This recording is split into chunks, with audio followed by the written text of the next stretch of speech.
Wapo wengi wanaosali lakini hawaelewi jambo hili. Wapo wengi ambao wanaenda kanisani lakini wamefanya utumishi katika eneo nyingi, maeneo kadha wa kadha, lakini hawaelewi jambo hili linalokwenda kukuambia siku ya leo. Ni jambo moja sana lenye nguvu katika utumishi. Ni jambo moja sana lenye nguvu katika huduma yote ulionayo. Kama ni mara kwanza unatufuatilia katika channel hii ya MG Studio, bonyeza alama ya kengele, tu follow, unaweza ka comment ili kupata jumbe zetu kila tutakapoachilia video zetu mtandaoni, na Mungu atakubariki sana. Lakini siku hii ya leo nataka nikuelekeza hicho kitu kimoja ambacho watu hawajaielewa nini wanapaswa kukijua katika huu wito walionao, katika huu utumishi walionao, katika kumtumikia Mungu kwa sekta yoyote walionayo katika utumishi wa Mungu, kwenye makanisa yao, kwenye huduma zao za kuwalea watu wasiojiweza, kwenye kila kitu kinachoitwa utumishi. Hivyo unaweza ukafanya kitu, lakini katika hicho kitu kitazaa kitu ikiwa kuna kitu umekielewa ndani ya hicho kitu. Unaweza ukafanya kitu, lakini katika hicho kitu kitazaa kitu ikiwa kuna kitu hichi kimoja umekielewa ndani ya hicho kitu. Sikiliza sasa. Katika utumishi wote, nitakupa story hii. Kuna safari niliwahi kusafiri kwa muda mrefu sana kwa ajili ya utumishi. Nilipotoka katika Injili nikaenda ibadani. Nilipoenda ibadani ni utumishi. Nikaenda kwenye kikao. Ni kikao pia ni cha utumishi. Yaani ni kwa ajili ya Bwana. Nilipotoka tena kwenye kikao nikaenda kwenye follow up ya kuwatafuta watu fulani, lakini bado ni utumishi, kuwapigia simu, kuwakumbusha baadhi kuna tukio ambalo litakiwa washiriki tukio hilo, lakini huo ni utumishi. Lakini katika huo utumishi wote, kitu kinachomata ni kitu kimoja ambacho kina nguvu sana. Unasikia nini katika utumishi? Yaani ni sawa kweli umetoa sadaka, ni sawa kweli umedeki, ni sawa kweli umesafiri kwenda kupeleka huduma nje mbali huko, ni sawa kweli umejitahidi kuwasaidia hao watu wasiojiweza. Lakini leo nakuuliza hivi, ukijiuliza swali hili, litakuwa ni kitu ndani ya vitu wanavyofanya ili vilete kitu kikubwa kwenye hivyo vitu unavyovitenda kwenye utumishi. Unasikia nini katika utumishi? Unasikia nini katika kumtumikia Mungu? Ni kweli unatoa sadaka, lakini unajisikia nini katika kutoa? Wapo wengi wanatoa sadaka lakini wana manunguniko. Wapo wengi wanaoenda kanisani lakini wanaenda kwa sababu ya viongozi wao. Wapo wengi wanaoenda katika majukumu ya kiutumishi, katika majukumu ya kihuduma kwa sababu ya kulazimishwa, kwa sababu ya hela, kwa sababu ya timetable, wanaenda kutimiza ratiba.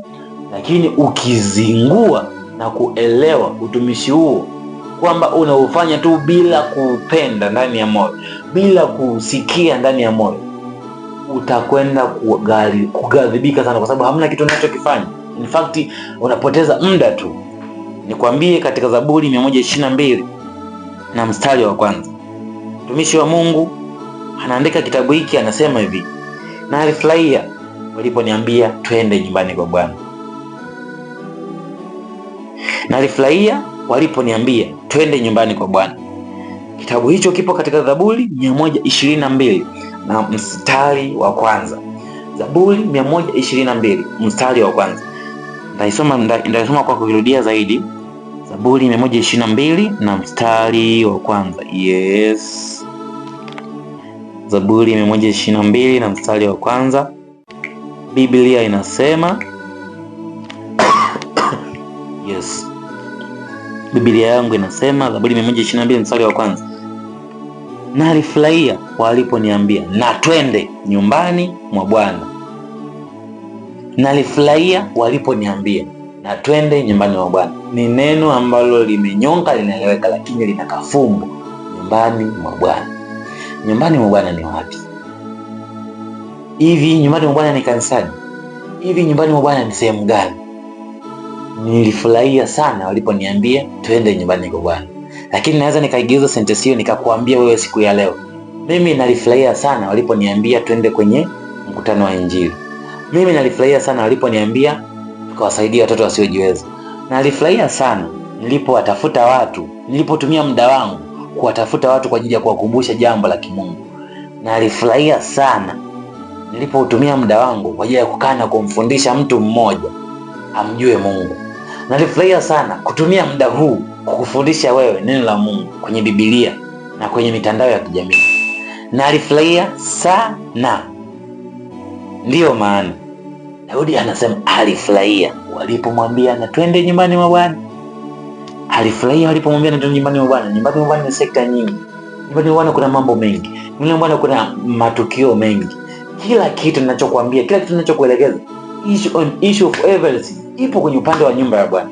Katika kila mambo ambayo ninakuzungumzia hapo, kwenye kutoa, kwenye kuimba kwaya, sijui usaidia wasiojiweza, mambo yote, orodha ya vitu vyote, utumishi wote unaojua kumtumikia Bwana, ndiyo neno nyumbani mwa Bwana lipo ndani yake.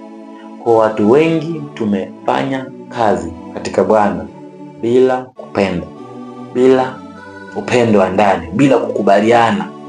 Nafsi yako inakusuta, unaenda kufanya kwa sababu tu wataniuliza nisipofanya, watanitafuta, lakini unashindwa kufanya kwa furaha. Kama mtumishi wa Mungu Daudi anapasema yeye alifurahia walipomwambia twende nyumbani mwa Bwana. Alifurahia walipomwambia twende nyumbani mwa Bwana. Unapokwenda nyumbani mwa Bwana, hakikisha una furaha katika hicho kitu unachomtumikia, katika hicho kitu ambacho unamtumikia Mungu, katika hilo eneo ambalo unamtumikia Mungu. Kama ni kwa ajili ya Bwana, hakikisha amani ya moyo wako imeamua. Usifanye jambo lolote bila kupenda ndani ya moyo wako, bila upendo kutoka ndani ya moyo. Haujanielewa? Katika yote unayoyafanya, ikiwa umetoa sadaka kubwa, ikiwa umehubiri mafundisho ya muda mrefu ya kuwaelewesha watu, ikiwa umefanya jambo lolote ambalo jambo hilo lina mantiki katika ufalme wa Mungu, lakini haujapenda kutoka moyoni, hakuna malipo siku moja. Na kukumbusha tena, hakuna malipo ya jambo lenye manunguniko. Hakuna malipo ya jambo lenye manunguniko. Chagua leo kubadilika na Mungu akubariki sana. Naomba nishukuru kwa ajili yako.